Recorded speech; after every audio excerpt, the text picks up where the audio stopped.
Selamat datang di Suara Kehidupan, tempat kita merenungi setiap jejak langkah dan air mata yang membentuk arti sebuah keluarga.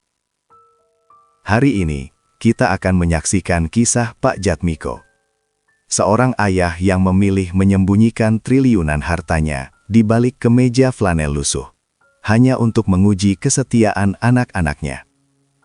Di saat dunia memuja keberhasilan, Pak Jatmiko justru dikhianati oleh darah dagingnya sendiri yang buta karena tahta. Mari kita belajar tentang luka, keikhlasan, dan sebuah rahasia besar yang akan mengubah segalanya. Jika kisah Pak Jatmiko ini menyentuh hati Anda, silahkan tekan tombol like dan subscribe sebagai bentuk dukungan bagi konten-konten penuh inspirasi lainnya. Terima kasih Ayah, jika Anda menyayangi orang tua Anda, atau bagikan pendapat Anda tentang sikap Andini dalam cerita ini. Jangan lupa share video ini kepada orang-orang tersayang, agar kita selalu ingat untuk memuliakan orang tua sebelum terlambat. Malam baru saja membasuh pantai Carita dengan sisa-sisa kegelapan, menyisakan suara ombak yang berkejaran, seperti bisikan masa lalu yang enggan menepi. Aku terbangun sebelum fajar menyentuh garis cakrawala, saat udara laut masih terasa dingin dan menusuk hingga ke sela-sela tulang tuaku.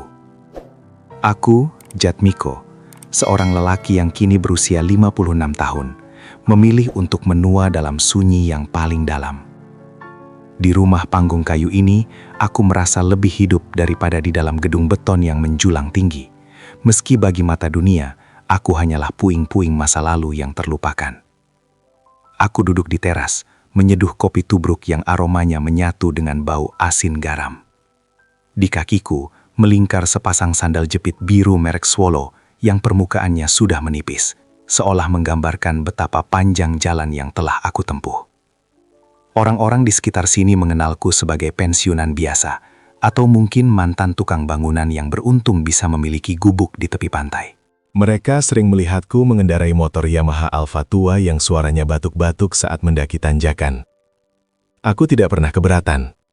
Bagiku, penyamaran ini adalah satu-satunya cara agar aku bisa membedakan mana kasih yang tulus dan mana cinta yang berlandaskan angka.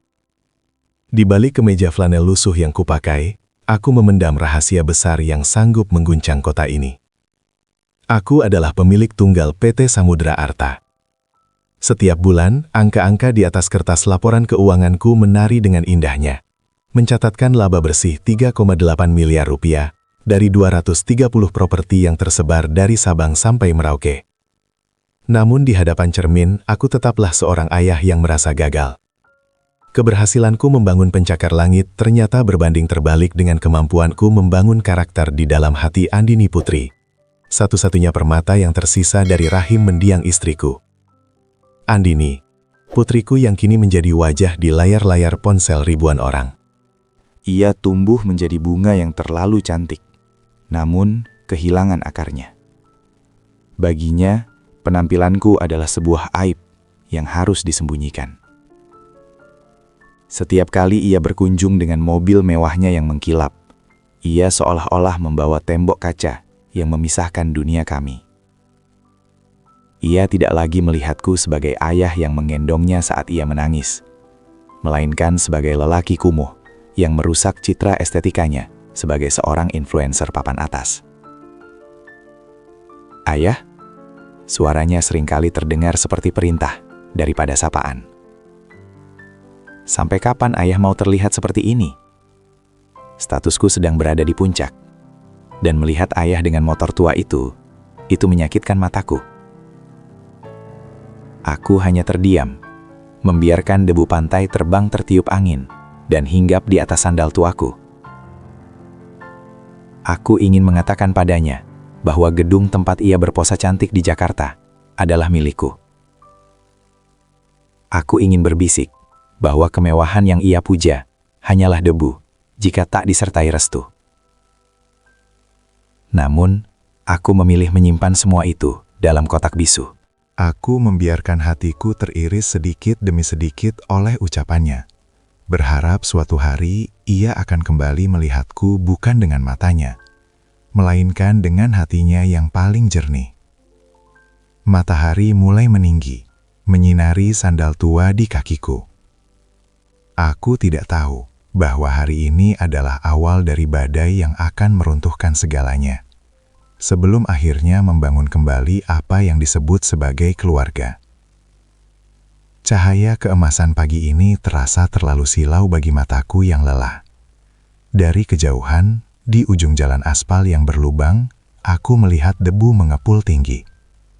Sebuah mobil mewah berwarna putih mutiara melaju kencang, membelah kesunyian pantai Carita dengan deru mesin yang angkuh. Aku tahu siapa yang datang. Aroma parfum mahal itu selalu sampai lebih dulu daripada sosoknya, menyingkirkan aroma alami tanah dan laut yang begitu kucintai. Andini turun dari mobil tanpa mematikan mesin. Ia melangkah terburu-buru. Tangannya sibuk mengarahkan ponsel ke arah wajahnya yang terpoles riasan sempurna. Ia sedang bicara pada ribuan orang di balik layar kaca itu. Tersenyum manis dengan suara yang dibuat-buat lembut, seolah dunianya adalah surga tanpa celah. Namun, begitu lensa kamera itu ia turunkan, senyum itu sirna secepat uap air di atas kuali panas. Ia menatapku, lalu menatap rumah panggungku, dengan tatapan yang seolah-olah sedang melihat tumpukan sampah yang mengganggu pemandangan. "Ayah, apa ayah tidak bisa setidaknya menyapu halaman ini sebelum aku datang?" Tanyanya dengan nada ketus, seraya mengibaskan debu yang sebenarnya tidak ada pada tas bermereknya. Andika dan orang tuanya akan sering berkunjung ke wilayah ini, karena mereka punya proyek baru di sekitar Carita. Aku tidak mau mereka melihat calon mertuaku memiliki ayah yang seperti ini. Aku menarik napas panjang, mencoba meredam denyut perih di dada. "Andini, rumah ini adalah saksi bisu saat kamu belajar berjalan.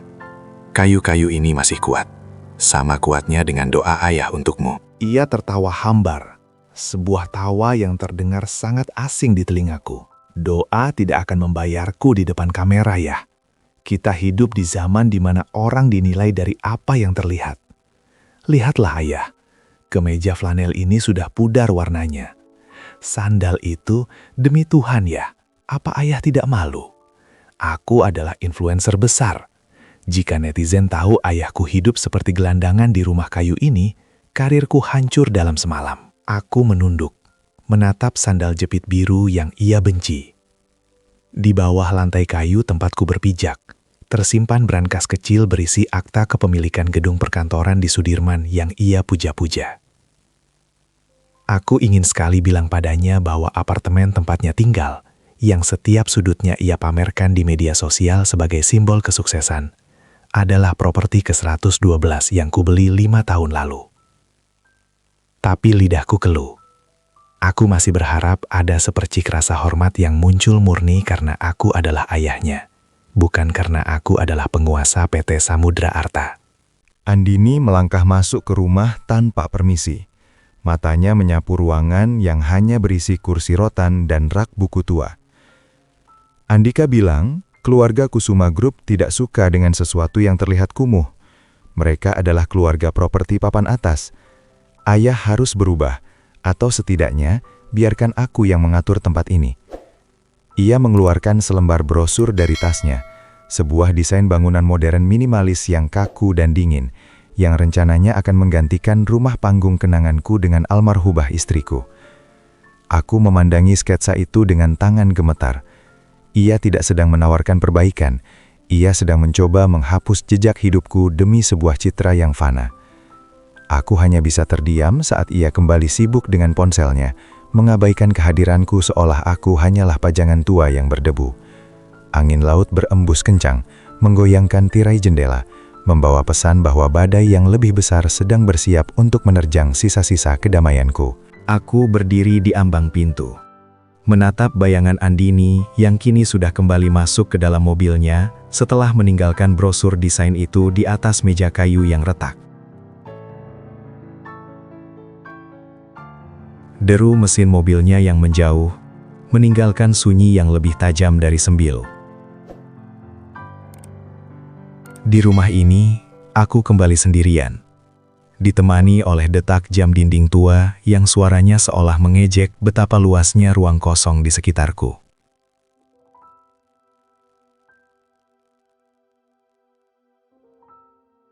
Aku melangkah perlahan menuju kamar belakang, tempat di mana waktu seolah berhenti berputar. Di sana, tergantung sebuah foto usang di dalam bingkai kayu jati. Foto itu menampakkan aku, mendiang istriku, dan Andini kecil yang masih ompong, tertawa riang di bawah pohon kelapa. Saat itu, kami tidak punya apa-apa. Kami hanya punya cinta yang tumpah ruah dan impian-impian sederhana. Aku ingat betul bagaimana istriku berbisik sebelum ia mengembuskan napas terakhirnya.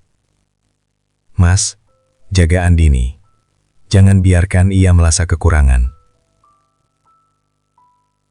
Kalimat itu menjadi cambuk yang membawaku berlari tanpa henti hingga membangun PT Samudra Arta. Aku memastikan ia tidak pernah kekurangan materi. Namun sepertinya aku terlalu sibuk membelikannya dunia, hingga lupa mengajarkannya cara berpijak di bumi. Kini, kekayaanku yang mencapai angka triliunan itu terasa seperti tumpukan kertas tak bermakna, saat anak kandungku sendiri merasa malu hanya untuk sekadar duduk di sampingku. Setiap lembar pendapatan bersih 3,8 miliar per bulan itu tak mampu membeli 1 menit saja obrolan tulus tanpa keluhan tentang status sosial. Aku mengusap kaca bingkai foto itu dengan ibu jariku yang kasar. Ada rasa hampa yang menyeruap. Sebuah lubang besar di dada yang tidak bisa ditutup oleh kepemilikan 230 properti di seluruh negeri. Aku merasa seperti seorang nakoda yang memiliki kapal termegah, namun kehilangan arah di tengah samudra yang tenang. Logikaku berbisik agar aku menunjukkan siapa aku sebenarnya untuk membungkam mulut sombong orang-orang yang meremehkanku. Namun hatiku menolak. Aku masih ingin percaya bahwa di dalam diri Andini masih ada gadis kecil yang dulu menangis saat melihatku terluka. Malam mulai turun menyelimuti pantai Carita. Aku keluar ke teras, duduk di kursi rotan yang sudah mulai lapuk. Lampu minyak di sudut rumah bergoyang ditiup angin, memantulkan bayangan panjang yang tampak rapuh.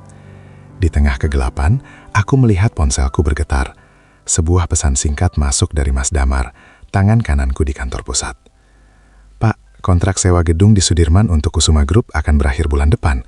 Mereka ingin mengajukan perpanjangan dengan harga khusus." Aku menatap pesan itu lama sekali. Kusuma Group, keluarga calon menantuku yang begitu diagungkan oleh Andini. Mereka tidak tahu bahwa kelangsungan bisnis mereka berada di bawah ujung penaku. Ada getir yang muncul di sudut bibirku. Betapa ironisnya hidup ini. Mereka menghina akarnya, padahal mereka bernaung di bawah dahan-dahannya. Aku mematikan ponsel, memilih untuk kembali memeluk kesunyian. Aku ingin menikmati malam-malam tenang terakhir di rumah panggung ini, sebelum dunia yang selama ini kusembunyikan meledak dan mengubah segalanya. Langit malam tanpa bintang seolah mencerminkan perasaanku, gelap dan tak terduga. Kegelapan itu ternyata bukan sekadar metafora alam, melainkan pertanda bahwa ketenangan yang kupelihara selama 8 tahun terakhir akan segera berakhir. Pagi ini tidak ada kicau burung yang menyapa, hanya suara ketukan pintu yang terlampau keras menghancurkan ritual syahdu kopiku. Di depan rumah, 2 orang pria berpakaian rapi dengan wajah kaku berdiri di samping Andini dan seorang pemuda yang aku kenali sebagai Andika. Andini tidak menatap mataku. Ia mengenakan kacamata hitam besar, seolah-olah sinar matahari pagi yang lembut ini adalah sesuatu yang menjijikkan. Di sampingnya, Andika berdiri dengan dagu terangkat, memandang rumah panggungku seolah sedang menginspeksi sebuah gudang yang sudah selayaknya dirobohkan. Tanpa kata salam, salah satu pria berbaju rapi itu melangkah maju dan menyerahkan sebuah map coklat tebal padaku. Tangannya yang terbungkus jam tangan mewah tampak kontras dengan jemariku yang kasar. "Apa ini, Andini?" tanyanya lembut, meski jantungku mulai berdegup tidak keruan. "Itu surat resmi dari kantor hukum Kusuma Group ya?" jawab Andini dingin. Suaranya sedatar garis cakrawala. Andika sudah memeriksa dokumen lama. Tanah ini secara administratif harus dialihkan demi kestabilan rencana pembangunan kawasan wisata kami. Ayah diberi waktu 10 hari untuk mengosongkan tempat ini. Duniaku seolah berhenti berputar. 10 hari. 10 hari untuk meninggalkan rumah yang setiap serat kayunya aku pasang dengan doa dan air mata bersama ibunya. Aku membuka map itu dengan tangan gemetar. Di sana tertulis jelas, surat perintah pengosongan lahan. Mereka menggunakan dalih hukum yang rumit, menyebutkan bahwa rumah ini menghambat estetika proyek strategis, dan aku sebagai penghuni dianggap tidak lagi memiliki kapasitas untuk merawat aset keluarga. Ayah tidak perlu khawatir, sela Andika dengan nada merendah yang sangat menyakitkan. Di sana tertulis jelas, surat perintah pengosongan lahan. Mereka menggunakan dalih hukum yang rumit, menyebutkan bahwa rumah ini menghambat estetika proyek strategis, dan aku sebagai penghuni dianggap tidak lagi memiliki kapasitas untuk merawat aset keluarga. Ayah tidak perlu khawatir, sela Andika dengan nada merendah yang sangat menyakitkan. Sebagai calon menantu, aku sudah menyiapkan tempat yang lebih pantas untuk ayah. Sebuah kamar di pinggiran kota, jauh dari debu pantai ini. Ayah sudah tua, sudah waktunya berhenti hidup seperti orang susah dan mulai mengikuti aturan kami. Aku menatap Andini, mencari sisa-sisa binar cinta di matanya. Namun yang kutemukan hanyalah ambisi yang membatu. Ia bahkan tidak keberatan melihat ayahnya terusir dari tanah kelahirannya sendiri. Logikaku mulai memberontak. Aku bisa saja mengeluarkan ponsel, menelpon Mas Damar, dan meratakan bisnis keluarga Andika dalam satu sore. Namun, rasa perih di hatiku lebih besar daripada keinginanku untuk membalas. Aku ingin tahu seberapa jauh anakku sendiri sanggup melangkah untuk menyakitiku. 10 hari ya, ulang Andini sekali lagi. Kali ini dengan penekanan yang menusuk. Tolong jangan buat aku malu dengan mencoba bertahan di sini. Ini demi masa depanku dan Andika. Mereka berbalik pergi, meninggalkan aku membeku di teras kayu. Aku meremas surat pengusiran itu hingga lecek, merasakan setiap inci kehormatanku sedang diinjak-injak oleh darah dagingku sendiri. Surat di tanganku ini bukan sekadar kertas. Ini adalah belati yang memutus tali batin kami. Aku kembali duduk di kursi rotan, memandangi laut yang kini mulai pasang, menyadari bahwa waktuku untuk diam telah habis. Gemuruh ombak di kejauhan terdengar seperti genderang perang yang ditabuh perlahan, memanggil kembali jati diriku yang selama ini sengaja kutidurkan. Surat pengusiran di genggamanku terasa panas. Seolah tinta yang tertulis di sana adalah bara api yang siap menghanguskan seluruh kenanganku. Bagaimana mungkin seorang anak yang dulunya menangis hanya karena aku terluka kecil, kini sanggup melempar ayahnya sendiri ke jalanan demi sebuah proyek properti. Ponselku bergetar di atas meja. Sebuah panggilan dari Mas Damar, direktur operasional di kantorku. Aku menggeser layar dengan jemari yang masih sedikit gemetar. Pak Jatmiko, suara Mas Damar terdengar penuh hormat, namun ada nada kebingungan di sana. Baru saja asisten dari Kusuma Group menghubungi saya. Mereka memohon-mohon agar kita segera menandatangani perpanjangan sewa gedung kantor pusat mereka di Sudirman. Mereka bilang, jika kontrak ini tidak segera diperbaharui, kredibilitas mereka di depan investor akan hancur. Apa perintah Bapak? Aku terdiam sejenak, menatap debu di sandal jepitku. Tahan dulu, Damar. Jangan berikan tanda tangan apapun. Biarkan mereka merasa gelisah sedikit lagi. Aku ingin tahu seberapa kuat fondasi kesombongan yang mereka bangun di atas tanah milik orang lain. Baik, Pak. Oh, satu lagi. Kami sudah menyelesaikan audit untuk 230 properti bulan ini. Saldo masuk sudah melebihi target, laba bersih tertahan di angka 3,8 miliar. Mau dialokasikan kemana, Pak? Simpan dulu. Aku sedang menyiapkan sebuah hadiah untuk sebuah pesta lamaran. Jawabku datar sebelum mematikan sambungan. Ironi ini terasa begitu pahit di lidah. Di saat Andika dan keluarganya berusaha mengusirku dari rumah panggung kecil ini, mereka sebenarnya sedang mengemis untuk tetap bisa bernapas di dalam gedung milikku.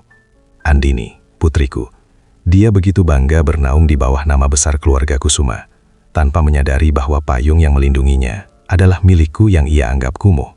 Sore itu aku memutuskan untuk keluar. Aku menaiki motor Yamaha Alphatu aku, membiarkan suaranya yang parau memecah kesunyian jalan setapak. Aku berkendara ke kota, menuju salah satu ruko milikku yang paling strategis. Di sana, aku melihat sebuah papan iklan digital raksasa yang menampilkan wajah Andini.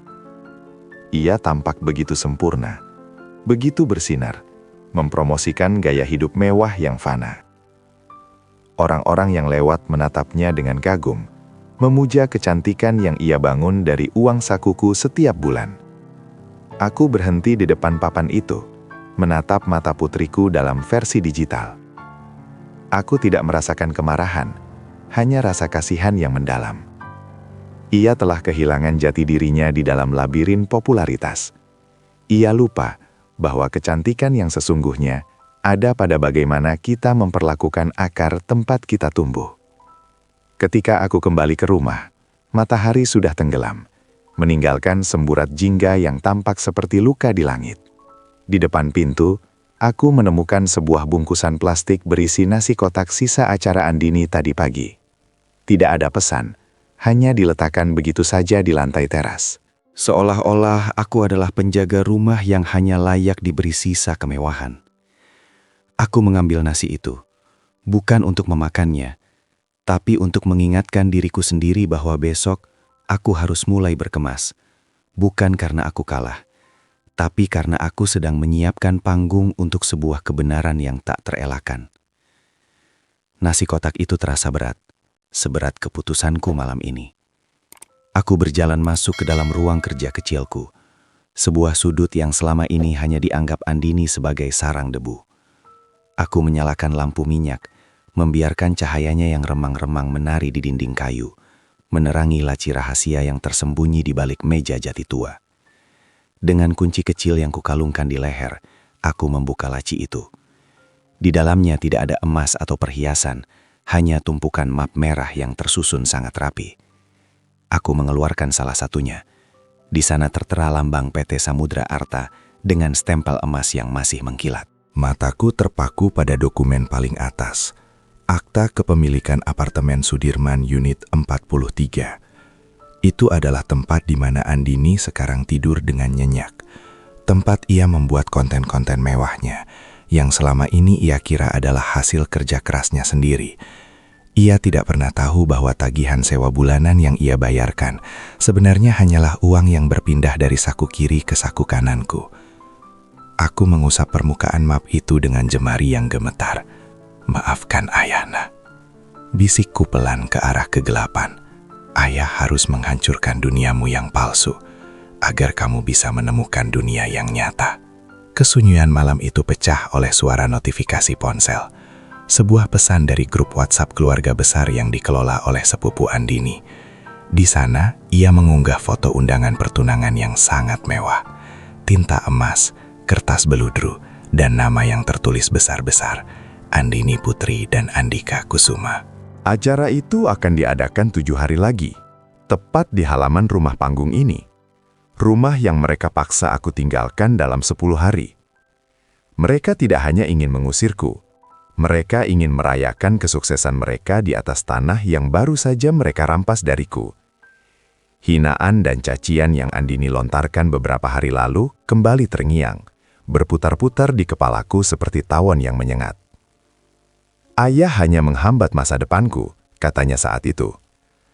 Air mata yang selama ini kutahan akhirnya jatuh juga, membasahi permukaan map merah di tanganku. Ikhlas. Aku berusaha ikhlas, meskipun disakiti oleh darah dagingku sendiri.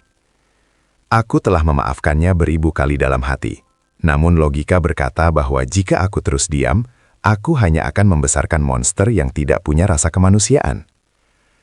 Aku mengambil sebuah koper tua dari bawah tempat tidur. Aku tidak membawa banyak barang, hanya beberapa helai kemeja flanel, kain sarung, dan bingkai foto kami bertiga. Aku memasukkan map-map merah itu ke bagian paling dasar koper, menutupinya dengan pakaian sederhanaku. Ini adalah perbekalanku untuk meninggalkan rumah ini. Aku akan berpura-pura menyerah, mengikuti permainan mereka, hingga hari lamaran itu tiba. Pagi mulai membayang di ufuk timur saat aku selesai mengunci koperku. Aku menatap rumah panggung ini untuk terakhir kalinya sebelum badai lamaran itu datang. Aku tahu, setelah hari ini, rumah ini mungkin tidak akan pernah sama lagi. Aku akan melangkah keluar, menjadi ayah yang terusir dan terhina, demi menyiapkan sebuah klimaks yang akan mengajarkan pada dunia bahwa harga diri seorang orang tua tidak bisa ditukar dengan tumpukan harta. Pagi itu, udara pantai Carita terasa jauh lebih berat dari biasanya, seolah awan-awan kelabu ikut merunduk menyaksikan keberangkatanku. Aku menyeret koper tua itu melintasi pasir pantai yang basah, meninggalkan jejak-jejak kaki yang perlahan dihapus oleh ombak. Persis seperti kehadiranku yang kini ingin dihapus oleh Andini dalam hidupnya. Andini sudah berdiri di sana, di ujung jalan aspal, menyandarkan tubuhnya pada mobil mewah sambil melipat tangan. Ia tidak datang sendiri. Ada beberapa orang tim dekorasi yang sudah mulai menurunkan tiang-tiang besi untuk tenda lamarannya.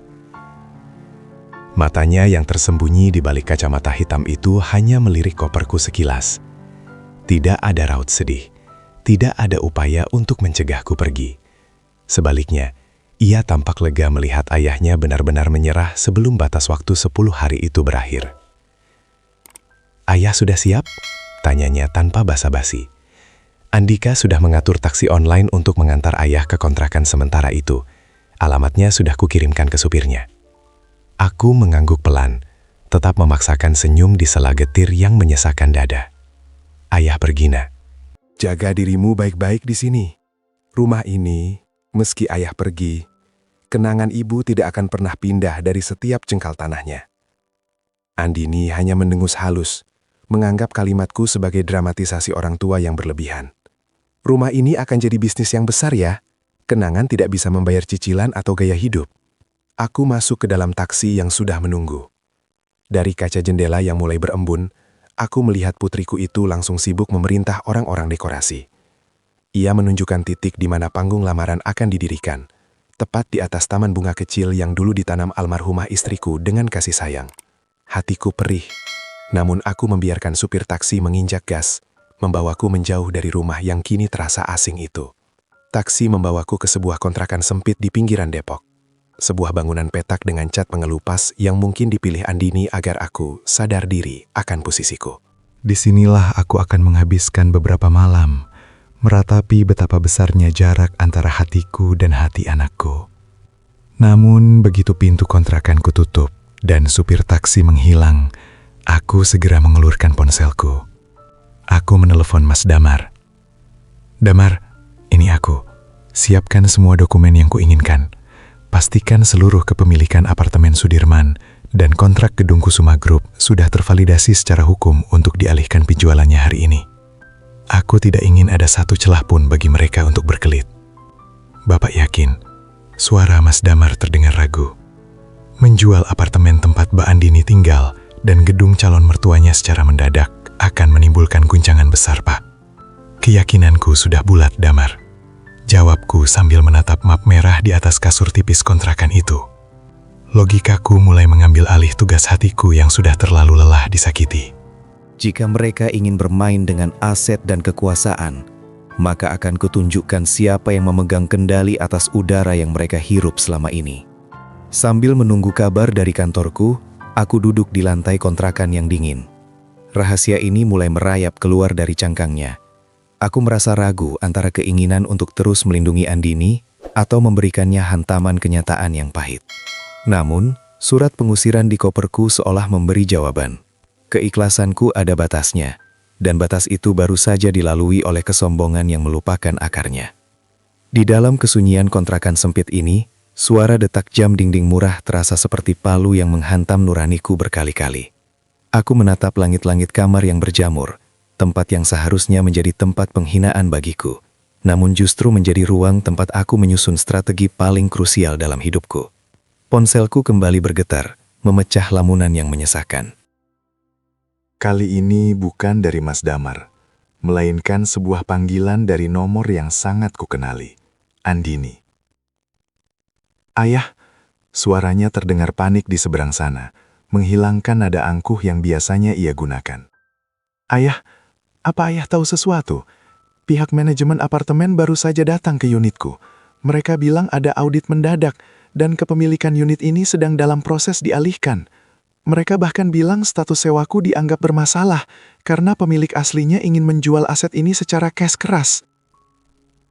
Aku menarik napas panjang, mencoba menstabilkan suaranya agar tetap terdengar seperti ayah yang tua dan lemah. Ayah tidak tahu apa-apa, Nak. Ayah kan hanya pensiunan yang sekarang tinggal di kontrakan. Mungkin itu hanya kesalahan administrasi. Tidak mungkin ya, ini bukan cuma soal apartemen. Suara Andini mulai meninggi, hampir terdengar seperti isak tangis yang tertahan. Andika juga baru menelpon, ayahnya sedang marah besar di kantor. Pemilik gedung Kusuma Group menolak memperpanjang kontrak sewa dan malah menjual gedung itu ke pihak ketiga secara sepihak. Jika mereka harus pindah kantor dalam waktu singkat, saham keluarga mereka bisa anjlok. Ada sedikit denyut kepuasan yang muncul di benak logikaku, namun hatiku tetap terasa seperti diremas. Aku mendengar putriku menderita, dan secara alami, aku ingin memeluknya. Namun aku segera teringat bagaimana ia menatap rumah panggung kami seolah-olah itu adalah kotoran. Aku teringat bagaimana ia mengusirku tanpa belas kasihan. Pelajaran ini harus berlanjut. Ia harus merasakan bagaimana rasanya saat tanah tempatnya berpijak tiba-tiba menghilang. Sabar, Nak.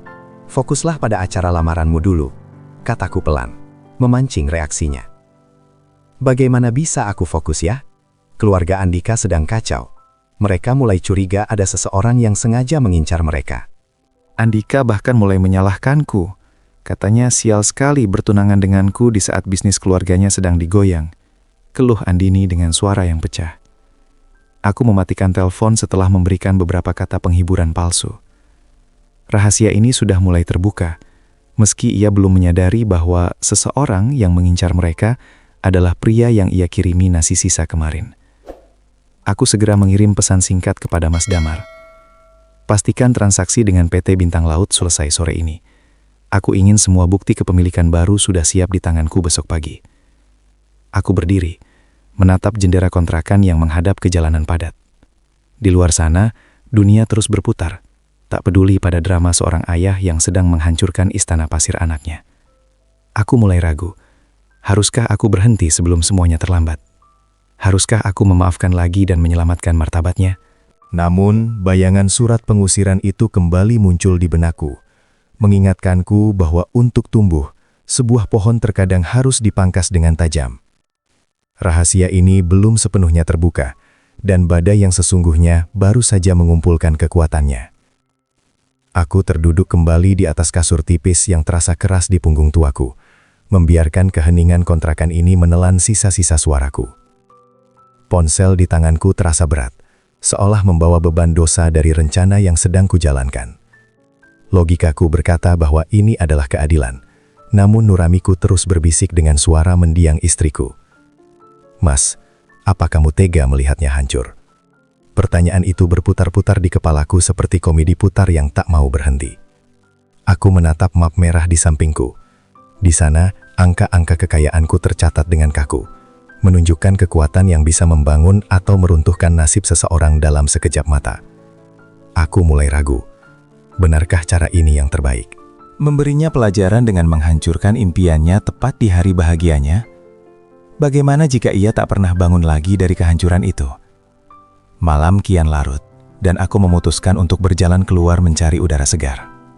Di trotoar jalanan Depok yang ramai, aku melihat seorang ayah paruh baya sedang membonceng anaknya dengan sepeda tua.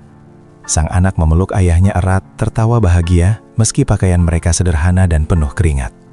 Pemandangan itu seperti sembilu yang mengiris hatiku. Aku punya segalanya, ratusan properti, miliaran rupiah. Tapi aku tidak punya pelukan itu. Aku telah kehilangan hak istimewa untuk menjadi tempat berlabuh bagi putriku sendiri. Andini kembali mengirimkan pesan singkat, sebuah foto dirinya yang sedang mencoba kebaya lamaran di depan cermin.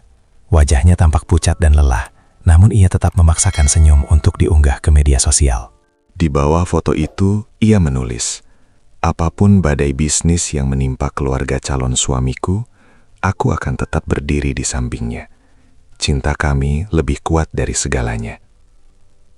Aku tersenyum getir membaca kalimat itu. Ia pikir ia sedang berkorban demi cinta, Padahal ia sedang mempertaruhkan hatinya pada seorang pria yang, menurut ceritanya tadi, sudah mulai menyalahkannya atas kerugian bisnis. Andini tidak tahu bahwa Andika hanya mencintai bungkus dari status sosialnya. Jika bungkus itu robek, Andika akan menjadi orang pertama yang akan mendorongnya jatuh ke jurang. Tuhan, beri aku keteguhan hati, bisikku sambil menatap lampu-lampu kota yang berpijar. Aku tahu, jika aku menghentikan rencana ini sekarang, Andini akan terus hidup dalam kepalsuan. Ia akan menikah dengan pria yang memandangnya sebagai aset, dan ia akan selamanya menjadi budak dari citra yang ia ciptakan sendiri. Aku harus tega. Aku harus menjadi tangan yang membedah luka agar nanahnya bisa keluar. Meski itu berarti tanganku sendiri akan berlumuran rasa sakit. Aku kembali ke kontrakan, mengambil map merah itu dan memasukkannya kembali ke dalam koper tua. Besok adalah H-2 sebelum acara lamahan. Aku akan datang ke Pantai Carita, bukan sebagai tamu undangan, tapi sebagai pria tua yang terusir, yang ingin mengambil sisa barangnya. Aku perlu melihat dengan mataku sendiri, seberapa jauh kesombongan keluarga Kusuma itu telah meracuni pikiran anakku, sebelum aku memberikan hantaman terakhir yang akan mengubah seluruh garis hidup kami selamanya. Pagi ini, aku kembali ke Pantai Carita menggunakan bus umum. Duduk di barisan belakang bersama para pedagang pasar yang membawa keranjang-keranjang harapan. Dari kejauhan, rumah panggungku sudah tidak lagi terlihat seperti rumah. Ia telah berubah menjadi sebuah konstruksi kemewahan yang dipaksakan. Tenda putih raksasa menutupi halaman, lampu-lampu kristal digantung di dahan pohon ketapang yang dulu kutanam bersama istriku, dan panggung megah didirikan membelakangi laut. Aku melangkah mendekat dengan langkah sengaja yang diseret, memeluk koper tuaku seolah itu adalah satu-satunya harta yang kupunya. Bau cat baru dan aroma bunga lili yang menyengat menusuk hidungku, berusaha mengusir aroma alami laut yang selama ini menghuni tempat ini. Di sana, di tengah kericuhan tim dekorasi, aku melihat Andini sedang berdebat sengit dengan Andika. Wajah mereka tidak menampakkan binar kebahagiaan sepasang kekasih yang akan bertunangan, melainkan ketegangan yang nyaris meledak. Aku sudah bilang, unit apartemenku sudah dikunci pihak manajemen. Mereka bilang pemilik barunya tidak mau bernegosiasi, teriak Andini, suaranya parau. Dan sekarang gedung kantor papamu juga bermasalah. Kenapa semuanya terjadi bersamaan, Andika? Andika membuang muka, wajahnya memerah karena emosi yang tertahan. Jangan tanya aku, papaku sedang gila mencari siapa pemilik PT Samudra Arta itu. Sialnya, orang itu seperti hantu, tidak pernah muncul di publik. Kalau gedung itu lepas, proyek lamaran kita ini bisa-bisa hanya jadi lelucon di mata kolega papaku. Aku berhenti tepat beberapa meter di belakang mereka. Debu dari pengerjaan dekorasi menempel di kemeja flanelku, membuatku terlihat semakin kontras dengan kemegahan di sekelilingku. Andini menoleh dan melihatku. Bukannya rasa iba yang muncul saat melihat ayahnya kembali dengan koper lusuh, matanya justru memancarkan rasa malu yang luar biasa karena ada beberapa kru dekorasi yang memperhatikan kami. "Ayah, kenapa ayah kembali lagi?" bisik Andini, menghampiriku dengan langkah cepat seolah ingin menyembunyikan kehadiranku. "Bukankah aku sudah bilang, jangan datang ke sini sampai acara lusa? Ayah merusak pemandangan." "Ayah hanya ingin mengambil foto ibumu yang tertinggal di laci, Nak," jawabku tenang, menatap lurus ke dalam matanya yang gelisah. "Ayah tidak akan lama." Andika mendekat, menatapku dengan tatapan merendah yang kini terasa menggelikan. "Pak Jatmiko, tolonglah. Kami sedang stres berat karena masalah bisnis besar. Jangan ditambah dengan drama koper tua ini. Ambil apa yang mau diambil, lalu silahkan kembali ke kontrakan. Kami tidak mau tamu-tamu besok melihat pemandangan yang tidak serasi." Aku hanya mengangguk pelan, berjalan melewati mereka menuju kamarku yang kini sudah dikosongkan secara paksa. Di dalam ruangan yang hampa itu, aku menyadari bahwa mereka benar-benar telah buta. Mereka tidak melihat bahwa kunci dari seluruh kegelisahan mereka sedang berdiri di hadapan mereka dengan sandal jepit yang menipis. Aku mengambil bingkai foto istriku, memeluknya erat, dan berbalik keluar. Logikaku kini telah menang telak atas hatiku yang hancur. Keraguan yang sempat menghantuiku di kontrakan tadi malam menguap seiring dengan setiap kata hinaan yang mereka lontarkan hari ini. Rahasia ini akan segera meledak, bukan sebagai bentuk balas dendam yang kasar, melainkan sebagai sebuah cermin besar yang akan memaksa mereka melihat betapa buruknya jiwa yang mereka hiasi dengan kemewahan palsu itu. Badai sudah di depan mata, dan aku sudah siap melepaskannya. Pagi di hari lamaran itu tiba dengan keheningan yang mencekam, seolah alam pun sedang menahan napas menyaksikan sandiwara besar yang akan segera mencapai puncaknya. Aku terbangun di kontrakan sempitku, bukan oleh suara ombak, melainkan oleh dering telepon dari Mas Damar yang melaporkan bahwa seluruh dokumen penjualan aset telah ditandatangani dan berpindah tangan ke pihak ketiga yang bekerja di bawah kendaliku. Hari ini aku tidak mengenakan setelan jas mahal atau jam tangan mewah. Aku tetap memilih kemeja flanel kelabu dan sandal swallow biru yang sama, sebab aku ingin mereka melihat bahwa kebenaran tidak membutuhkan seragam untuk menjadi kuat. Aku tiba di Pantai Carita saat matahari tepat berada di atas kepala. Halaman rumah panggungku telah berubah total menjadi sebuah auditorium terbuka yang mewah, penuh dengan bunga-bunga impor yang layu diterpa hawa laut yang asin. Puluhan tamu dari kalangan elit, kolega bisnis keluarga Kusuma, dan teman-teman influencer Andini sudah memenuhi kursi-kursi putih yang berderet rapi. Di tengah kerumunan itu, aku menyelinap seperti bayangan yang tak diinginkan. Berdiri di pojok belakang tenda, mengamati putriku yang tampak cantik, namun terlihat begitu gelisah dalam balutan kebaya emasnya. Lihat itu, siapa orang tua yang berdiri di sana? Apa itu penjaga pantainya? Sayup-sayup aku mendengar bisikan dari seorang tamu wanita yang mengenakan perhiasan mencolok. Mungkin tukang kebunnya, jawab temannya sambil tertawa kecil di balik kipas mahalnya. Mana mungkin keluarga Kusuma mengundang orang sekumuh itu di acara sepenting ini. Andini yang sedang menyalami tamu melihat kehadiranku. Wajahnya yang semula dipaksakan tersenyum langsung berubah pucat pasi. Ia segera memberi kode kepada Andika, yang kemudian melangkah menghampiriku dengan langkah yang dihentak-hentakan ke lantai panggung kayu. Matanya berkilat marah. Seolah-olah kehadiranku adalah noda tinta hitam di atas kain sutra putih yang sedang ia pamerkan. Pajat Miko, apa yang Anda lakukan di sini? Desis Andika dengan suara rendah yang ditekan. Sudah saya katakan, jangan mengacaukan acara ini. Pergi sekarang. Lewat pintu belakang. Sebelum orang tua saya melihat dan merasa terhina.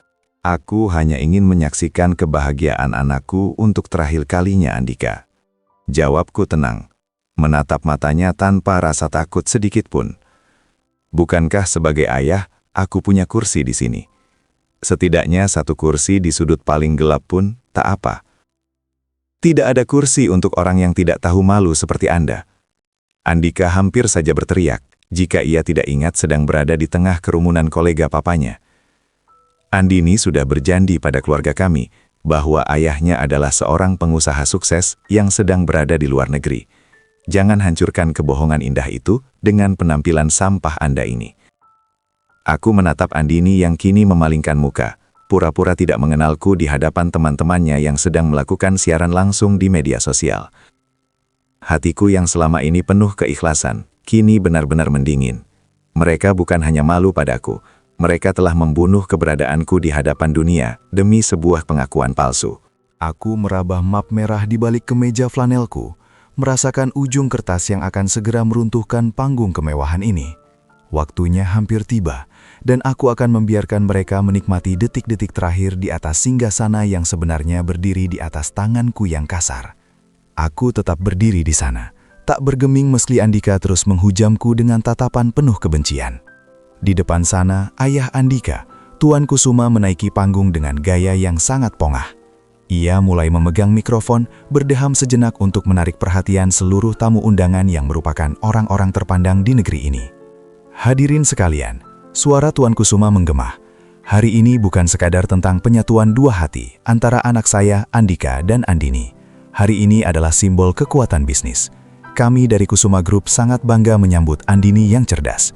Meskipun proyek di Carita ini sempat terhambat oleh keberadaan penghuni lama yang keras kepala. Ia melirik ke arahku dengan senyum menghina.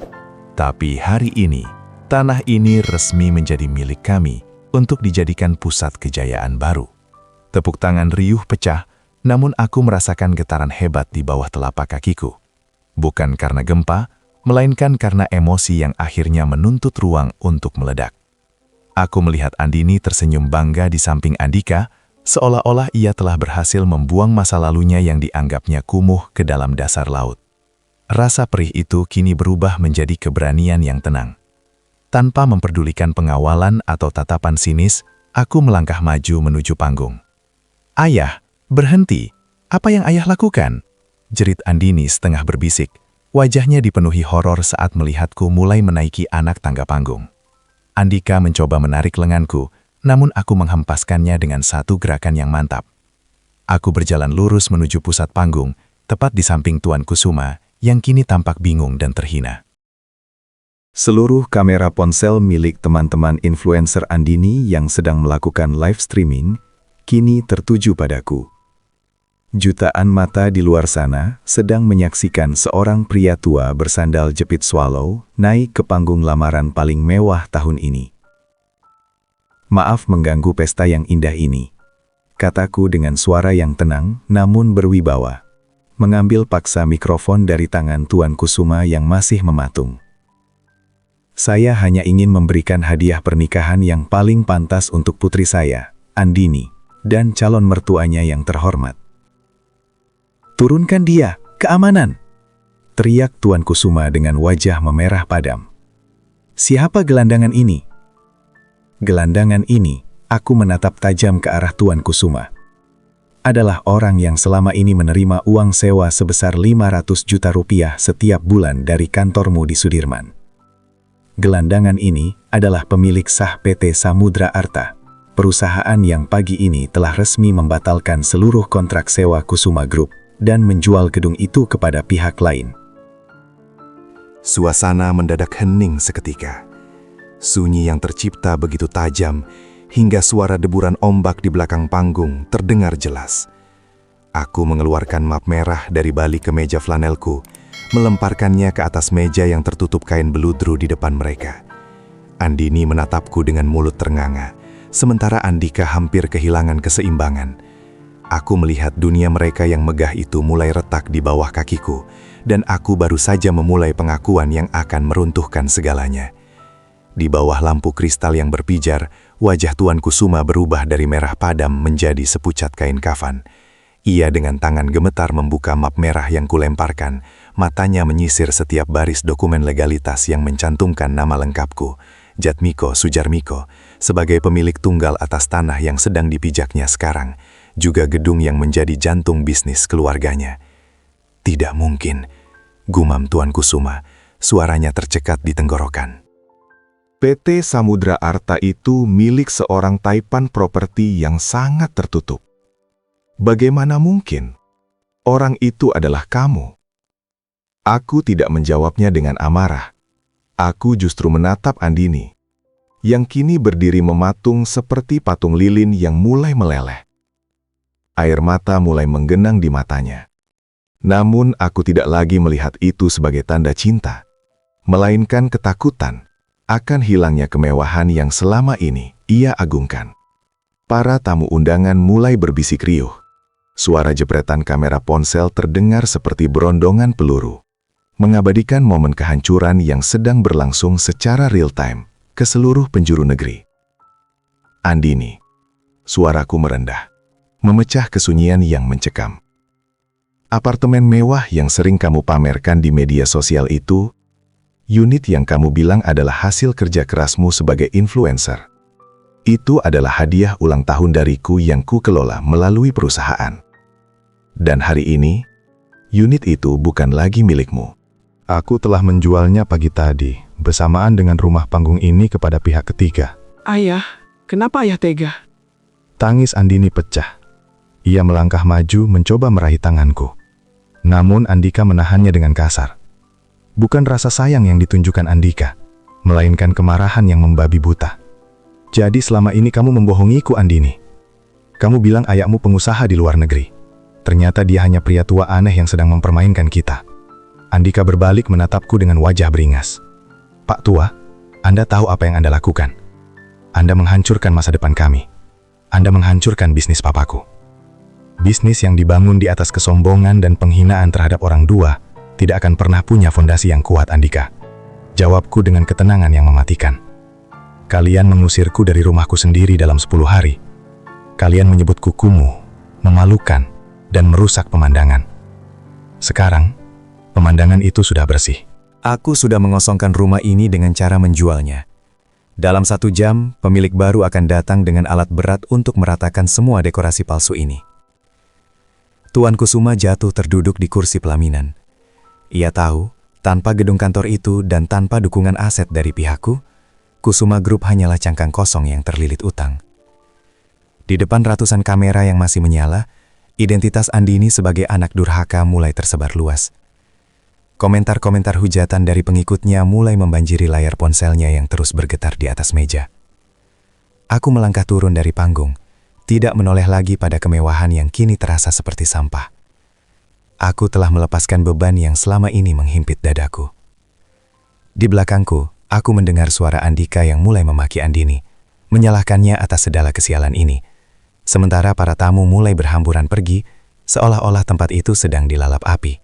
Istana pasir yang mereka bangun dengan kebohongan telah runtuh disapu ombak kebenaran yang kubawa. Aku melangkah dengan tenang di atas hamparan permadani merah yang kini terasa seperti kain perca tak berharga. Di belakangku, suara riuh rendah para tamu yang bergegas pergi terdengar seperti gemuruh badai yang menjauh. Aku tidak menoleh, meski suara isak tangis Andini memanggil namaku dengan nada yang penuh keputusasaan. Suara yang selama ini kurindukan, namun kini terdengar begitu hampa, karena hanya muncul saat dunianya runtuh. "Ayah, tolong jangan pergi. Ayah tidak bisa melakukan ini padaku," jerit Andini di antara isak tangisnya. Aku berhenti sejenak di ujung tenda, tepat di mana sandal jepitku kembali menyentuh butiran pasir pantai yang asli. Aku membalikan badan perlahan, menatap putriku untuk terakhir kalinya di panggung itu. Ia tampak begitu kecil di tengah dekorasi raksasa yang kini mulai dibongkar oleh pekerja pemilik lahan yang baru. Di sampingnya, Andika sudah tidak lagi menggenggam tangannya. Pemuda itu justru sibuk berdebat dengan ayahnya, saling melempar kesalahan, mengabaikan Andini yang kini bersimpuh di lantai panggung seolah ia tidak pernah ada di sana. "Andini," suaraku terbawa angin laut. Pelan namun sanggup membungkam teriakannya. "Ayah tidak menghancurkanmu. Ayah hanya melepaskan topeng yang selama ini mencekik lehermu. Kamu selalu ingin hidup tanpa gangguan ayah yang kumuh ini, bukan? Sekarang keinginanmu terkabul. Kamu bebas dari bayang-bayangku, bebas dari rumah kayu ini, dan bebas dari apartemen yang menurutmu adalah beban citra. Tapi aku tidak punya apa-apa lagi ya. Semuanya habis," ia berteriak sambil menunjukkan ponselnya yang masih menyala, menampilkan ribuan komentar hujatan dan pemutusan kontrak dari berbagai merek ternama yang mengalir deras seperti air bah.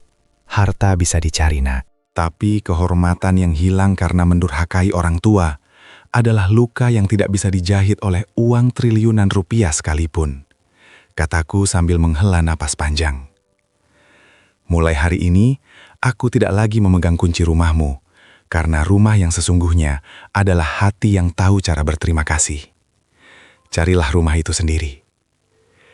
Aku berbalik dan terus berjalan menuju jalan raya. Di sana, motor Yamaha Alfa tuaku masih setia menunggu, berdebu namun jujur.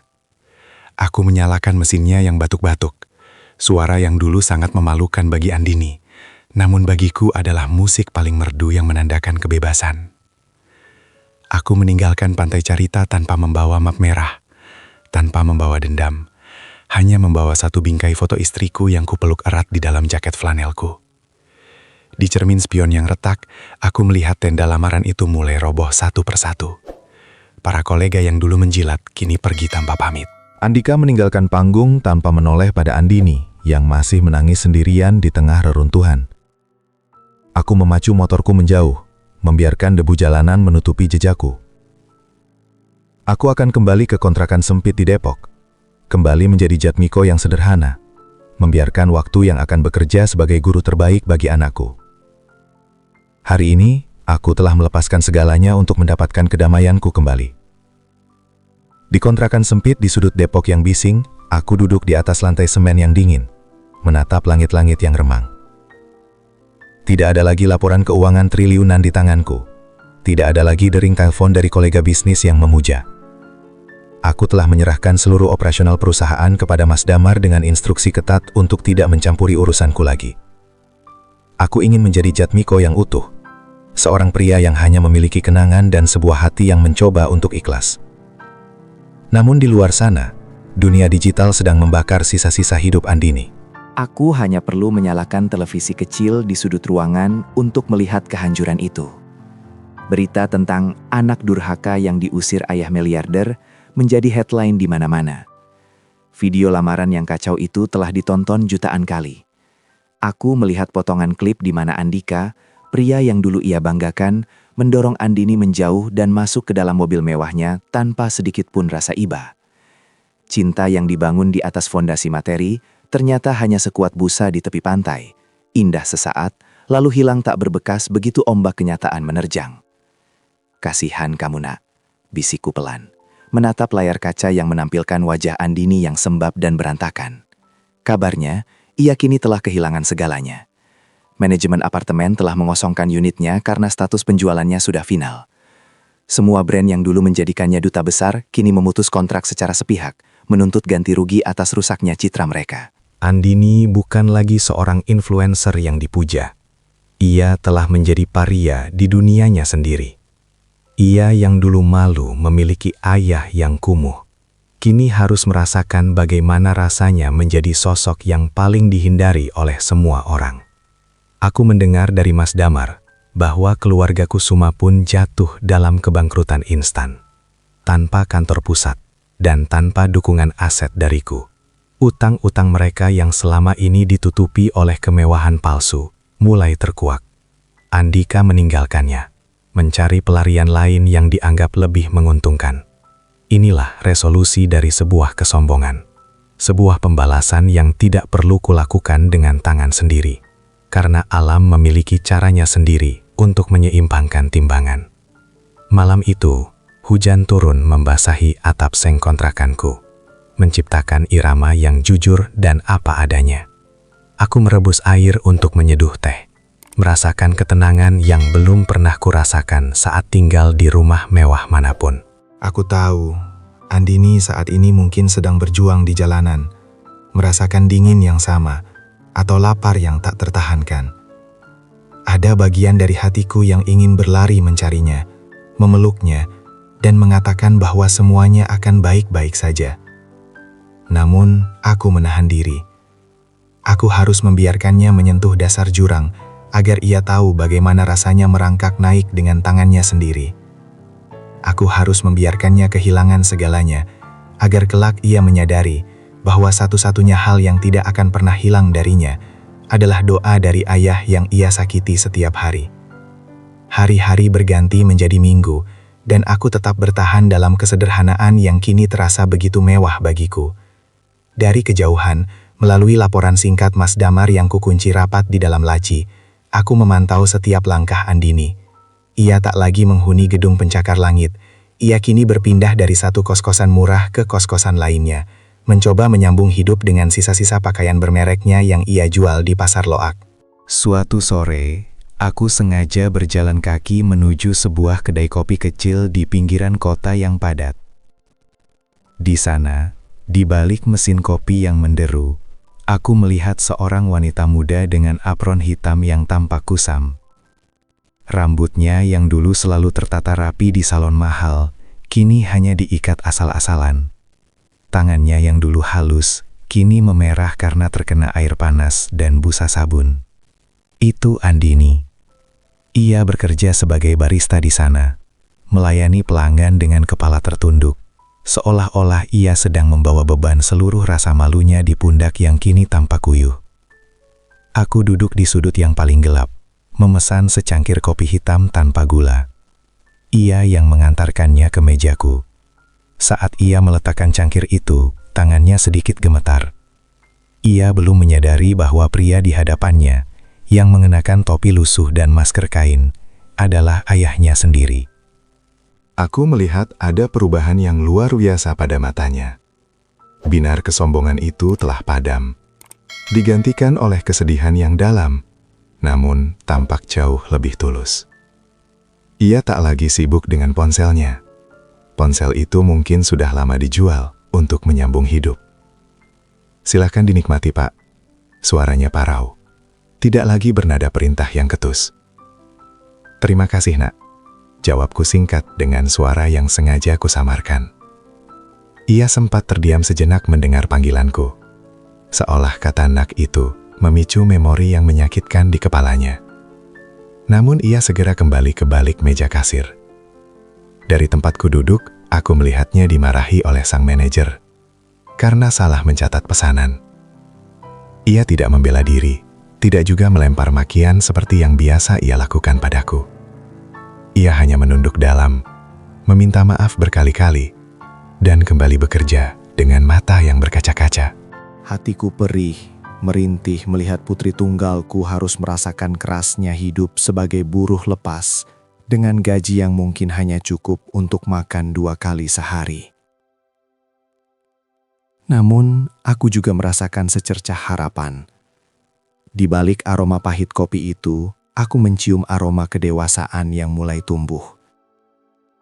Ia sedang belajar tentang harga sebuah kesalahan dan nilai dari sebuah kejujuran. Ia sedang ditempa oleh api kehidupan untuk menjadi emas yang sesungguhnya, bukan sekadar loyang yang disepuh harta. Aku meninggalkan kedai itu tanpa menunjukkan siapa aku. Aku membiarkan kopiku yang masih setengah hangat sebagai saksi bahwa aku selalu ada di dekatnya, menjaga dalam diam. Aku kembali ke kontrakan Depok dengan langkah yang lebih ringan, menyadari bahwa penebusan dosa sedang berlangsung di dalam jiwanya. Badai telah lewat, dan kini aku sedang menunggu pelangi yang akan membawa putriku kembali pulang. Bukan karena butuh hartaku, tapi karena butuh pengampunanku. Meski langkahku terasa ringan, malam-malamku tetap dihabiskan dengan doa yang berat. Memohon agar Tuhan tidak membiarkan luka di hati Andini membekas menjadi benci, melainkan menjadi hikmah. Aku sengaja membiarkan keberadaanku tetap menjadi misteri, tetap tinggal di kontrakan sempit ini, meski aku bisa membeli seluruh blok perumahan ini dalam satu kedipan mata. Aku ingin dia mencariku bukan sebagai sang miliarder, tapi sebagai ayahnya yang tua. Hingga pada suatu senja yang basah oleh sisa hujan, terdengar ketukan pelan di pintu kayuku yang sudah sedikit lapuk. Ketukannya ragu-ragu, tidak seperti ketukan penagih sewa atau kurir paket. Aku bangkit dari kursi rotan, merapikan kemeja flanelku, dan memutar kunci. Saat pintu itu terbuka, duniaku seolah berhenti berdetak. Di depanku berdiri seorang wanita yang nyaris tak ku kenali, jika bukan karena garis matanya yang mirip dengan ibunya. Itu Andini. Ia berdiri dengan bahu yang merosot, mengenakan kemeja murah yang warnanya sudah memudar. Rambutnya basah karena air hujan, dan di tangannya ia hanya membawa sebuah bungkusan plastik kecil berisi 2 potong roti tawar. Tidak ada tas bermerek, tidak ada perhiasan berkilau, bahkan tidak ada sapu tangan sutra untuk menutupi hidungnya dari bau gang sempit ini. Ia menatapku, dan untuk pertama kalinya dalam bertahun-tahun, aku melihat jiwanya yang telanjang, tanpa topeng influencer yang angkuh. "Ayah," suaranya pecah, hanya berupa bisikan yang tertelan isak tangis. Ia langsung bersimpuh di lantai semen yang kasar, memeluk kakiku yang masih mengenakan sandal swallow biru yang dulu ia benci setengah mati. Isak tangisnya mengedak, Sebuah tangisan yang menguras seluruh kesombongan dan ego yang selama ini memenjarakannya. Ia tidak meminta uang, ia tidak bertanya tentang apartemennya. Ia hanya terus menggumamkan kata maaf di sela sedu-sedannya yang memilukan. Maafkan aku ya, aku bukan anak yang baik. Aku sudah membuang ayah, aku sudah menghina ayah. Aku tidak pantas disebut anakmu. Isaknya sambil menciumi tanganku yang kasar dan berurat. Aku merasakan hangat air matanya merasap ke kulitku. Tanganku yang gemetar perlahan terangkat, mengusap kepalanya dengan kasih sayang yang tidak pernah luntur meski disakiti berkali-kali. Tidak ada kata cacian yang keluar dari mulutku. Tidak ada kalimat, sudah kubilangkan, yang ingin kulontarkan. Yang ada hanyalah rasa syukur yang membuncah karena putriku telah kembali dari kematian jiwanya. Bangunlah nak, ayah sudah memaafkanmu bahkan sebelum kamu meminta, kataku sambil membantunya berdiri. Masuklah, udara di luar dingin. Ia masuk ke dalam kontrakanku yang sempit, menatap ruangan itu dengan pandangan yang penuh rasa bersalah. Ia meletakkan roti tawar itu di meja kayu yang berdebu. Aku bekerja sebagai barista dan buruh lepas ya. Hanya ini yang bisa aku beli dengan sisa gajiku hari ini. Aku ingin kita makan bersama, tanpa harus ada kemewahan yang palsu. Aku menatap roti itu seolah itu adalah hidangan paling mewah di dunia. Pembalasan yang elegan ini telah mencapai tujuannya. Bukan dengan melihatnya hancur, tapi dengan melihatnya kembali mencintai hal-hal sederhana. Di dalam ruangan sempit ini, cahaya lampu kuning yang redup terasa lebih terang daripada lampu kristal di Carita. Pintu hatinya telah terbuka oleh penyesalan, dan pintu rumahku akan selalu terbuka untuknya memulai hidup yang lebih bermakna. 2 potong roti tawar yang ia bawa, kami bagi 2. Dimakan tanpa selai, hanya ditemani segelas air putih hangat. Bagi dunia, ini mungkin pemandangan yang menyedihkan. Seorang mantan miliarder dan mantan pesohor yang jatuh miskin. Namun bagiku, inilah jamuan makan paling sakral yang pernah kualami. Andini makan dengan pelan, sesekali ia menyeka air mata yang jatuh ke atas rotinya. Seolah setiap kunyahannya adalah cara ia menelan semua keangkuhan masa lalu. Ayah, suaranya terdengar jauh lebih jernih sekarang. Selama ini aku selalu berpikir bahwa kebahagiaan itu ada di angka-angka pengikut di ponselku, atau di kemegahan apartemen yang ayah berikan. Ternyata, saat semua itu hilang, aku baru sadar kalau aku tidak punya apa-apa, karena aku tidak punya kasih sayang. Aku tersenyum, mengusap punggung tangannya yang kini tak lagi mengenakan cat kuku mahal. Harta itu hanya titipan, yang seringkali datang untuk menguji siapa kita sebenarnya, nah. Ia bisa menjadi sayap untuk terbang, tapi bisa juga menjadi rantai yang menyeret kita ke dasar laut. Andini mengangguk, lalu menatap sekeliling kontrakan 1 petak ini. Ayah benar-benar sanggup tinggal di sini, setelah semua kekayaan yang ayah miliki. Kenapa ayah tidak pernah marah padaku meskipun aku sudah sejahat itu? Aku menarik napas panjang, membiarkan aroma hujan dari luar jendela menenangkan dadaku. Karena cinta seorang ayah tidak pernah dihitung berdasarkan perilaku anaknya. Ayah ingin kamu belajar bahwa rumah sejati bukanlah bangunan yang megah, melainkan tempat di mana hatimu merasa diterima tanpa perlu berpura-pura. Ayah rela tinggal di sini, asalkan itu bisa membawamu kembali pulang ke pelukan ayah. Malam itu, Andini bercerita tentang betapa mengerikannya dunianya yang dulu. Bagaimana teman-teman sosialitanya langsung memblokir nomornya saat video itu viral. Bagaimana Andika meninggalkannya di pinggir jalan tanpa uang sepeser pun. Ia bercerita tentang rasa lapar yang membuatnya harus menahan malu meminta sisa roti di tempat kerjanya. Semua penderitaan itu ia ceritakan tanpa nada dendam, melainkan dengan nada syukur karena ia merasa seolah dibersihkan dari racun-racun duniawi. Aku mendengarkan dengan seksama, membiarkan ia menumpahkan segala beban jiwanya. Aku melihat perubahan akhlak yang tulus, ia tak lagi mengeluhkan bau bensin di jalanan atau debu di meja. Ia bahkan menawarkan diri untuk mencuci piring kecil kami dan merapikan tempat tidurku yang tipis. Di dalam kesempitan kontrakan ini, aku melihat kemuliaan yang dulu hilang kini mulai kembali memancar dari wajahnya. Kami tidak lagi membicarakan tentang PT Samudra Arta, tentang 230 properti, atau tentang miliaran rupiah yang masih tersimpan rapi dalam kendali Mas Damar. Bagiku, harta itu biarlah tetap menjadi rahasia untuk sementara. Aku ingin menikmati waktu ini. Waktu di mana anakku mencintaiku bukan karena apa yang aku punya di bank, tapi karena siapa aku di hatinya.